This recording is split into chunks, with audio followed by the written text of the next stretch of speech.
iQOO এবার অনেকটা কম দামেই লঞ্চ করে দিল iQOO Z9s 5G। এই ফোনটিতে কম দামেই দেওয়া হয়েছে বেস্ট একটি গেমিং 5G চিপসেট, সাথে থাকছে কার্ভ ডিসপ্লে, ভালো ক্যামেরা আর ফোনটির ডিজাইন তো এক কথায় দুর্দান্ত। আজকের এই ভিডিওতে এই ফোনটি নিয়ে ফুল ডিটেল জানাবো, সাথে জানাবো ফোনটি কবে বাংলাদেশের মার্কেটে পাওয়া যাবে এবং কত দামে পাওয়া যাবে।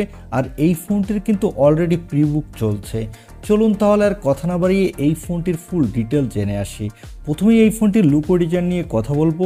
এই ফোনটির ব্যাক সাইডে দেওয়া হয়েছে গ্লাস এবং এই ফোনটির ব্যাক সাইডে পাবেন ডুয়াল ক্যামেরা সেটআপ।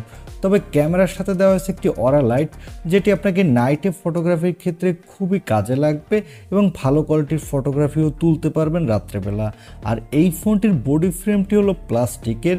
ফোনটিতে সকল ধরনের পোর্টস অ্যান্ড বাটন দেওয়া হয়েছে। ফ্রন্টে থাকছে একটি মিডল পাঁচশোল সেলফি ক্যামেরা। ওভারঅল ফোনটির লুক ও ডিজাইন কিন্তু এক কথায় দুর্দান্তই বলতে হবে বাজেট সেগমেন্টের ফোন হিসাবে। আর ফোনটির থিকনেস হলো 7.49 মিলিমিটার, ওয়েট হলো 180 গ্রাম। এখানে দেওয়া হয়েছে IP64 এর রেটিং, যার ফলে এই ফোনটি হালকা পাতলা পানি বা ধুলোবালু লাগলে তেমন কোনো সমস্যা হবে না। এবারে আসি এই ফোনটির ডিসপ্লে কোয়ালিটিতে।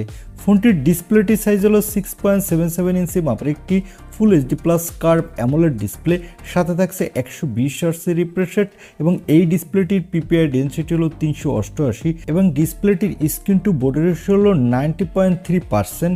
আর এখানে দেওয়া হয়েছে 1800 নিটসের পিক ব্রাইটনেস, যার ফলে ডিরেক্ট সানলাইটে এই ডিসপ্লেতে আপনি তেমন কোনো ব্রাইটনেসের ঘাটতি পাবেন না এবং এই ডিসপ্লেটি HDR10+ সাপোর্টেড। আর এখানে 120 হার্টজের রিফ্রেশ রেট থাকার ফলে যারা গেমার আছেন তারা গেমিংয়ের সময় ভালো স্মুথ পারফরমেন্স পাবেন। আর যারা মোবাইলে প্রচুর ভিডিও দেখতে ভালোবাসেন তারা কার্ভ অ্যামোলেড ডিসপ্লে হওয়ার কারণে ভালো ভিডিও উপভোগ করতে পারবেন। এবারে আসি এই ফোনটির ক্যামেরাতে।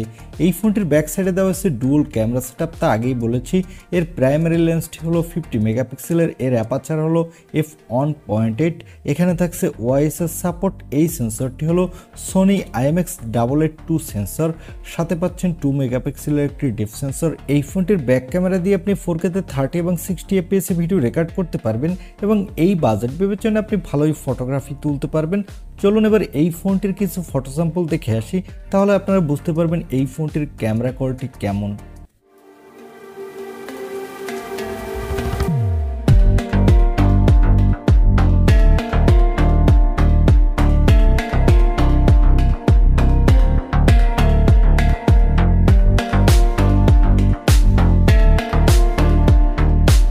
এই ফোনটির ফটো স্যাম্পল থেকে আমার কাছে মনে হয়েছে এই ফোনটির ক্যামেরা কোয়ালিটি বাজেট বিবেচনায় ঠিকঠাকই আছে। আর এখানে সেলফির জন্য পাচ্ছেন 16 মেগাপিক্সেলের সেলফি ক্যামেরা। এই ক্যামেরাটা দিয়ে আপনি ফুল এইচডি ভিডিও রেকর্ড করতে পারবেন আর এখানেও আপনি বাজেট বিবেচনায় ভালোই সেলফি তুলতে পারবেন। এবারে আসি এই ফোনটির অন্যতম হাইলাইটেড অপশন অর্থাৎ এর পারফরমেন্সে। এর পারফরমেন্সের জন্য দেওয়া হয়েছে মিডিয়াটেকের ডায়মেনসিটি 7300 চিপসেট। এই চিপসেটটি 4 ন্যানোমিটার আর্কিটেকে বিল্ড। এর up to clock speed 2.5 gigahertz. এখানে আপনি দুর্দান্ত মাল্টিটাস্কিং করতে পারবেন। সাথে এই বাজেটের মধ্যে আপনি পাবজি, ফ্রি ফায়ারের মতো গেমগুলো আপনি স্মুথলি খেলতে পারবেন, কারণ এর AnTuTu স্কোর হলো প্রায় 7 লাখের কাছাকাছি। আর এই ফোনটিতে আউট অফ দ্য বক্স থাকছে অ্যান্ড্রয়েড 14, এর ব্যাক হ্যান্ডে থাকছে FantaSOS 14। এখানে আপনি 2 বছরের মেজর অ্যান্ড্রয়েড আপডেট পাবেন, সাথে 3 বছরের সিকিউরিটি আপডেট পাবেন। আর এখানে সিকিউরিটির জন্য থাকছে ইন ডিসপ্লে অপটিক্যাল সেন্সর। এই সেন্সরটি কিন্তু ভালোই ফাস্ট এবং ব্যাটারির জন্য থাকছে 5500 mAh এর একটি ব্যাটারি, সাথে থাকছে 44 ওয়াটের একটি ফাস্ট চার্জার।